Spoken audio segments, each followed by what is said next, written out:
एक honeymoon trip जो शायद जिंदगी की सबसे खूबसूरत याद होनी चाहिए थी, वो एक बेहद खौफनाक कत्ल की कहानी बन गई। हाँ बिल्कुल। आज हम राजा रघुवंशी हत्याकांड के उलझे हुए धागों को सुलझाने की कोशिश कर रहे हैं।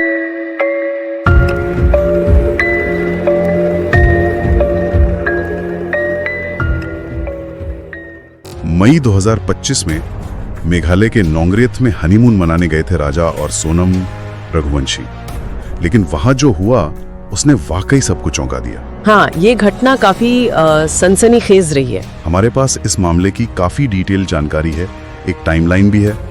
तो चलिए देखते हैं कि ये सब कैसे हुआ और अब तक क्या क्या सामने आया है। बिल्कुल, शुरू से देखते हैं। तो कहानी शुरू होती है 23 मई से। इसी दिन ये नया शादीशुदा जोड़ा मतलब गायब हो गया। हाँ, 23 मई को वो लापता हो गए और फिर अगले ही दिन 24 मई को उनका स्कूटर मिला। लावारिस मिला था, है ना, शिलोंग सोरा रोड पर। जी हाँ, लावारिस।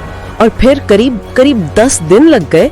2 जून को वीसा वोडोंग फॉल्स के पास एक गहरी खाई से राजा का शव मिला। एनडीआरएफ के ड्रोन ने खोजा था शायद। हाँ, ड्रोन की मदद से ही वो मिल पाया और पोस्टमार्टम रिपोर्ट उसे साफ हो गया कि ये कोई हादसा नहीं था। अच्छा, क्या पता चला रिपोर्ट से? रिपोर्ट में था कि सर पर किसी तेज हथियार से वार किया गया था और उनकी कीमती सामान भी गायब थे। ओह, तो मतलब लूटपाट भी हुई? लगता तो यही है, और बस यहीं से ये मामला गुमशुदगी का नहीं रहा, ये हत्या का केस बन गया। सही। और मेघालय पुलिस ने भी मतलब फौरन एक्शन लिया, हत्या का मामला दर्ज करके एक SIT बना दी, स्पेशल इन्वेस्टिगेशन टीम। और जांच में उन्हें कुछ मिला, कोई सुराग? हाँ, एक बहुत अहम सुराग मिला, एक खंजर, खून लगा हुआ। खून लगा खंजर घटना स्थल के पास से। जी हाँ।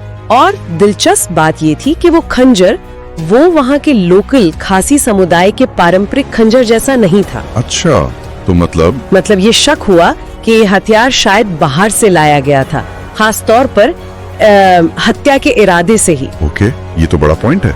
इसके बाद क्या हुआ? जांच कैसे आगे बढ़ी? जांच तेजी से आगे बढ़ी। एक CCTV फुटेज मिली। हाँ, मैंने भी सुना था इसके बारे में। उसमें क्या था, उस फुटेज में गायब होने से ठीक पहले राजा और सोनम 3 अनजान लोगों के साथ दिख रहे थे। 3 अनजान लोग?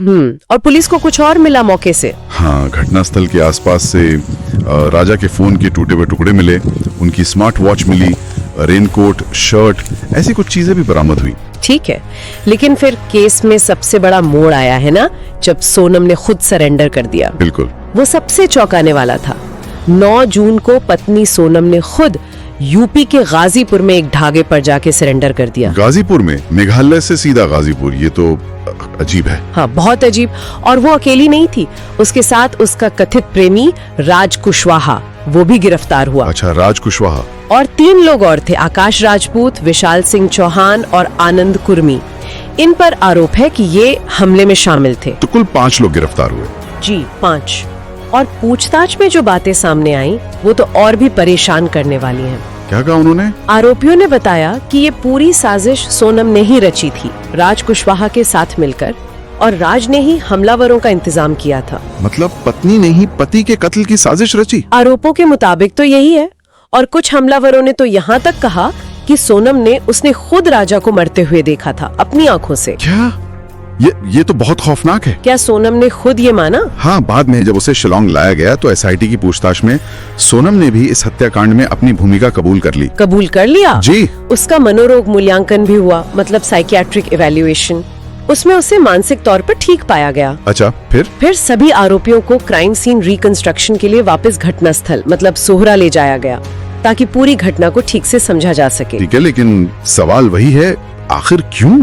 मकसद क्या था? हाँ, मकसद देखिए, शुरू में तो कहानी एकदम सीधी लग रही थी। एक लव ट्रायंगल, सोनम और राज कुशवाहा के बीच का रिश्ता, ईर्ष्या। हाँ, ज्यादातर ऐसे ही क्यास लगाए जा रहे थे। पर राजा के परिवार ने उन्होंने एक बिल्कुल अलग ही आरोप लगाया है, काफी सनसनीखेज। क्या आरोप? उनका कहना है कि सोनम काला जादू करती थी और उसने अपनी माँ के साथ मिलकर अपनी माँ की जानकारी में इस हत्या की योजना बनाई थी। काला जादू और माँ भी शामिल? ये तो मामला और उलझ गया। हाँ, परिवार तो दोषियों के लिए फांसी की सजा मांग रहा है। और एक और बात सामने आई है शायद, कोई फोन कॉल्स? जी हाँ, बिल्कुल। हाल ही में ये पता चला है कि सोनम और संजय वर्मा नाम के एक शख्स के बीच 200 से ज्यादा फोन कॉल्स हुई थी। 200 से ज्यादा? ये संजय वर्मा कौन है? अब इसकी जांच चल रही है।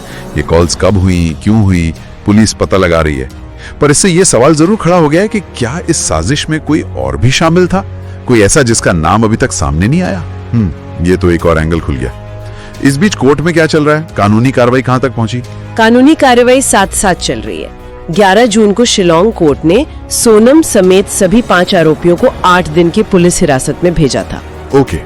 फिर 16-17 जून को एसआईटी टीम आरोपियों को सोहरा ले गई थी क्राइम सीन रिकंस्ट्रक्शन के लिए, और कोर्ट ने हिरासत की अवधि बढ़ा दी थी ताकि पूछताछ पूरी हो सके। और फिर से बढ़ाई गई शायद? हाँ, 19 जून को फिर से हिरासत बढ़ाई गई ताकि जांच ठीक से पूरी की जा सके। तो अब की स्थिति क्या है? मतलब अभी क्या चल रहा है केस में? अभी क्राइम सीन रिकंस्ट्रक्शन चल रहा है।